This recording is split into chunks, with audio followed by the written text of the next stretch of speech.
एक बार की बात है, रात के करीब 12 बजे थे। बरसात लगातार हो रही थी। आसमान में काले बादल गरज रहे थे और गांव भैरवपुर के बाहर बनी पुरानी रेलवे लाइन के पास हवा अजीब तरह से चीख रही थी। रेलवे पटरी के किनारे बना छोटा सा बस स्टैंड लगभग सुनसान पड़ा था। ऊपर लगी एक पुरानी ट्यूबलाइट बार बार टिमटिमा रही थी, जैसे किसी भी पल बुझ जाएगी। गांव वालों का मानना था कि आधी रात के बाद अगर पटरी के पास लाल साड़ी वाली औरत दिख जाए तो उसकी तरफ मुड़कर मत देखना। अगर तुमने उसकी तरफ देखा तो वो औरत तुम्हारे पीछे पीछे चल देगी। इसी वजह से रात होने पर उस रेल पटरी के पास कोई भी गांव वाला जाने से डरता था। फिर एक दिन राघव शहर से वापस गांव लौटता है और वो इन भूत प्रेतों की बातों पर विश्वास नहीं करता। वो गांव की ओर जाने वाली बस पकड़कर अपने गांव की तरफ आ रहा होता है। तभी उसकी बस अचानक जंगल वाले मोड़ पर खराब हो जाती है। बस वाले ने बहुत कोशिश की लेकिन बस ठीक नहीं हुई। मैंने बहुत कोशिश की लेकिन पता नहीं इसे क्या हुआ है, चालू होने का नाम ही नहीं ले रही है। ये बस अब आगे नहीं जाएगी। अरे भाई, तुम ये कैसी बातें कर रहे हो? इतनी रात गए हम कहाँ जाएंगे? क्या तुम जानते नहीं हो इस गांव के बारे में? यहाँ रात में कुछ अजीब घटनाएं होती रहती हैं। लेकिन बस ड्राइवर ने किसी की एक नहीं सुनी और सब यात्रियों को नीचे उतार दिया और कहा कि दूसरी बस सुबह से पहले नहीं आएगी। फिर लोग डरते डरते दूसरे रास्तों की तरफ चले गए, लेकिन भैरवपुर जाने का रास्ता सिर्फ रेलवे लाइन के पास से होकर जाता था। राघव अपना बैग उठाकर पैदल चलने लगा। फिर कुछ दूर चलने पर उसे दूर एक बस स्टैंड दिखाई दिया। उसने राहत की सांस ली और तेजी से वहां पहुंच गया, लेकिन वहां पहुंचते ही उसके कदम रुक गए। बस स्टैंड के नीचे पहले से कोई खड़ा था। एक औरत लाल साड़ी पहने हुए, पूरे भीगे हुए लंबे बाल। वो रेलवे पटरी की तरफ पीठ करके खड़ी थी। उसका चेहरा दिखाई नहीं दे रहा था। सुनिए, भैरवपुर जाने का रास्ता यही है ना? सुनिए सुनिए। अजीब औरत है। औरत ने कोई जवाब नहीं दिया, सिर्फ हवा चली और उसके बाल धीरे धीरे उड़ने लगे। राघव को हल्की बेचैनी हुई। आप सुन रही हैं? इस बार औरत धीरे धीरे उसकी तरफ मुड़ी। उसका चेहरा बेहद खूबसूरत था, लेकिन उसकी आंखें देखकर राघव के शरीर में सिहरन दौड़ गई। उसकी आंखों में पुतलियां नहीं थी, वे पूरी सफेद थी और होठों पर एक अजीब मुस्कान। भैरवपुर? इतनी रात को वहाँ कौन लौटता है? मेरा गांव है भैरवपुर। तुम कौन हो? औरत ने उसे कोई जवाब नहीं दिया, बस उसे घूरती रही। डर के मारे राघव की हालत खराब हो गई। आप सुन रही हैं? इस बार औरत धीरे धीरे उसकी तरफ मुड़ी। उसका चेहरा बेहद खूबसूरत था, लेकिन उसकी आंखें देखकर राघव के शरीर में सिहरन दौड़ गई। उसकी आंखों में पुतलियां नहीं थी, पूरी सफेद, और होठों पर एक अजीब मुस्कान। डर के मारे राघव की हालत खराब हो गई। आप यहाँ अकेली क्या कर रही हैं? औरत मुस्कुराई।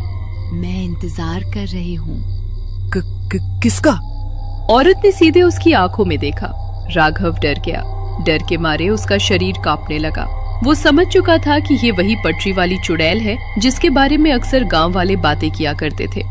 लेकिन वो भूत प्रेतों पर विश्वास नहीं करता था, इसलिए अभी भी मानने को तैयार नहीं था कि जिस औरत के सामने वो खड़ा है वो कोई आम औरत नहीं बल्कि एक चुड़ैल है। मैं इंतजार कर रही हूँ, जिसने आने का वादा किया था, लेकिन वो अभी तक आया नहीं है। अचानक पीछे से किसी बूढ़े आदमी की घबराई हुई आवाज आई। अरे ओ बाबू! सफेद दाढ़ी, कांपते हाथ और चेहरे पर डर साफ दिखाई दे रहा था। वो तेजी से दौड़कर राघव के पास आया और फिर वो बूढ़ा राघव का हाथ पकड़कर उसे उस औरत से दूर अपनी छोटी सी चाय की दुकान पर ले गया। दुकान बस स्टैंड से कुछ ही दूरी पर थी। अंदर पहुंचते ही बूढ़े ने घबराकर बाहर देखा।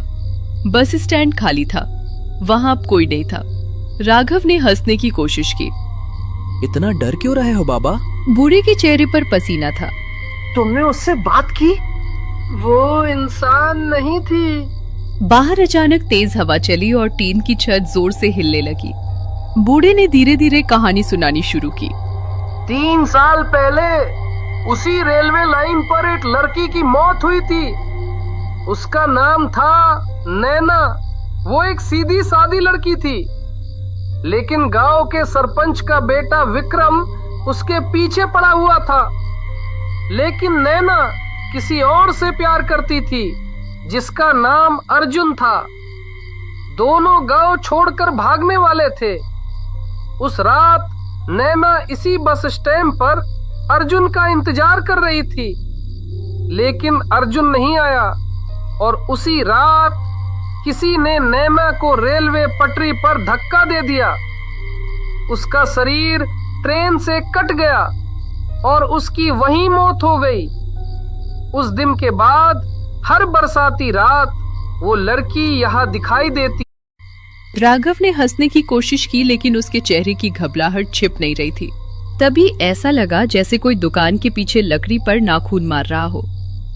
दोनों चुप हो गए। आवाज फिर आई, धीमी, लंबी, खुरचने जैसी। बूढ़े का चेहरा पीला पड़ गया। राघव धीरे धीरे दुकान के पीछे गया। वहां कोई नहीं था, लेकिन कीचड़ में किसी के पैरों के निशान बने हुए थे, उल्टे पैर, और वो निशान सीधे रेलवे लाइन की तरफ जा रहे थे। राघव का गला सूख गया। तभी दूर से ट्रेन की सीटी सुनाई दी, लेकिन रेलवे लाइन पर कोई ट्रेन नहीं थी। सिर्फ धुंध के बीच वही लाल साड़ी वाली औरत खड़ी थी। इस बार उसका चेहरा पूरी तरह दिखाई दे रहा था। उसकी आंखों से काला खून बह रहा था और वो लगातार राघव को देख रही थी। राघव पीछे हट गया। ये क्या है? लेकिन तभी औरत की आवाज हवा में गूंजी, अर्जुन, मेरा नाम राघव है। औरत मुस्कुराई।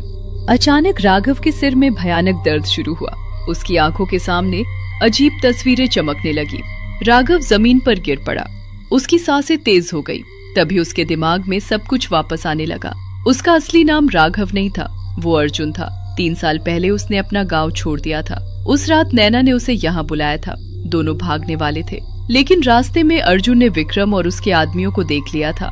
वो डर गया। उसने नैना को अकेला छोड़ दिया और भाग गया।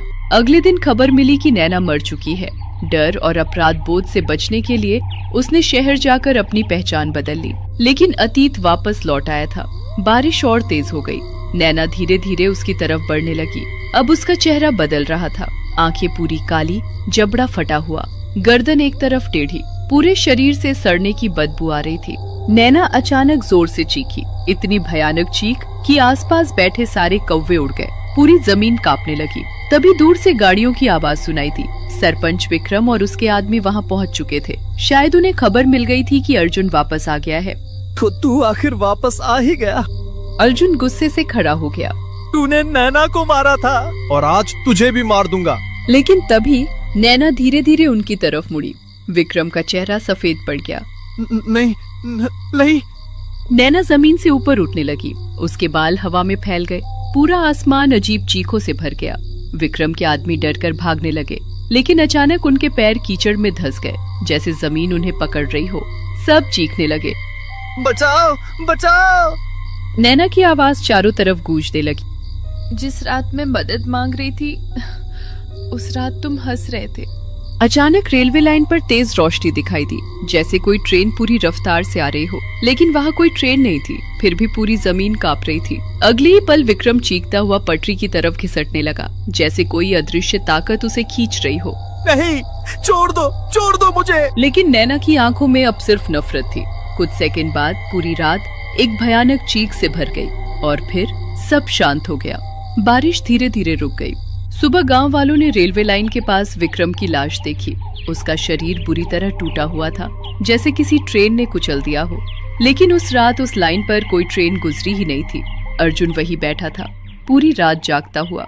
उसकी आंखों में अब डर नहीं था, सिर्फ पछतावा। बूढ़ा चाय वाला उसके पास आया। उसने खुद जाकर पुलिस के सामने सब सच कबूल कर लिया। विक्रम के सारे अपराधों का राज खुल गया। गांव वालों को पहली बार समझ आया कि नैना चुड़ैल नहीं थी, वो एक अधूरी मौत थी जो सिर्फ इंसाफ चाहती थी। उस घटना के बाद भैरवपुर की रेलवे लाइन पर किसी ने फिर कभी उस लाल साड़ी वाली औरत को नहीं देखा। लेकिन आज भी बरसात की रातों में अगर कोई उस पुराने बस स्टैंड के पास जाए तो कभी कभी हवा में एक धीमी आवाज सुनाई देती है।